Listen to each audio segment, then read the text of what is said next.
Now, you should have received a worksheet with your hand reading, and it's got a picture of a hand on it. And we're going to start at the bottom by the thumb, and we'll work our way around the fingers, and then we'll do the lines on the palm very last of all. First thing you've got to know is the left hand is the past, the right hand is the present and the future. So most of the reading that I do is on the present hand, which would be the right hand. It doesn't matter what handed you are. The right hand is always the present, the left hand is always the past. So there's a couple of things I read on the past hand, the guardian angels and where you'll marry, except you're not going to marry again. Look over here in the lower bottom corner. The length of your fingers then is your talents, and whether they're short or long doesn't matter. You have all different kinds of talents. Everybody has different talents. So short fingers mean one thing, long fingers mean another. Nothing's good or bad, it just is. It's the way you're born. Look in that lower right hand corner, palm shapes. Now you got kind of a squarish palm, which is very athletic. I'm not surprised that you run and you swim. Athletic, practical, but at the base of your palm, you've got kind of an artistic look. You see how that kind of flares out at the edge, makes it kind of roundish, like Picasso and other famous artists and whatnot. They have really round hands, almost like a pancake. But you've got a lot of athletic stuff in there at the top part of your palm. So I marked artistic just a little bit, slight at the side, kind of at the base. Okay, look in the upper right-hand corner of the sheet, and that is your type of fingertips. That is your personality.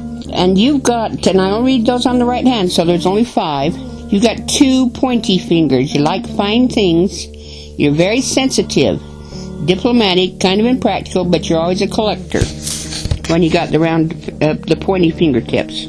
Okay, then you've got 3 round fingertips. Intuitive, quick, compassionate. Generally people in the health field, the doctors, the nurses, the social workers, people that help other people, they have kind of the round fingertips. Very compassionate fingertips.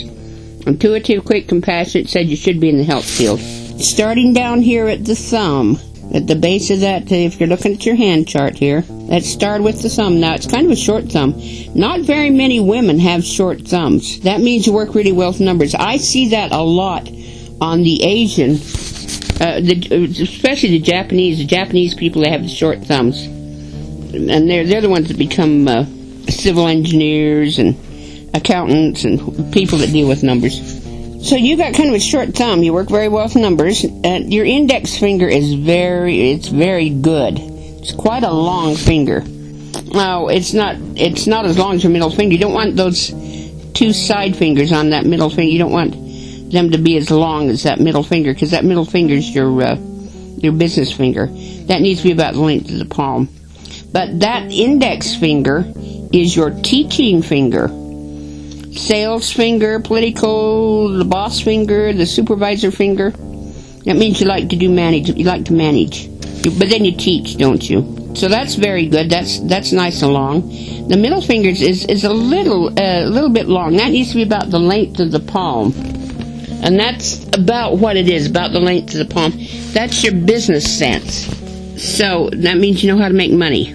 So that's fairly good. Now, that ring finger and your little finger are in relation to your brain.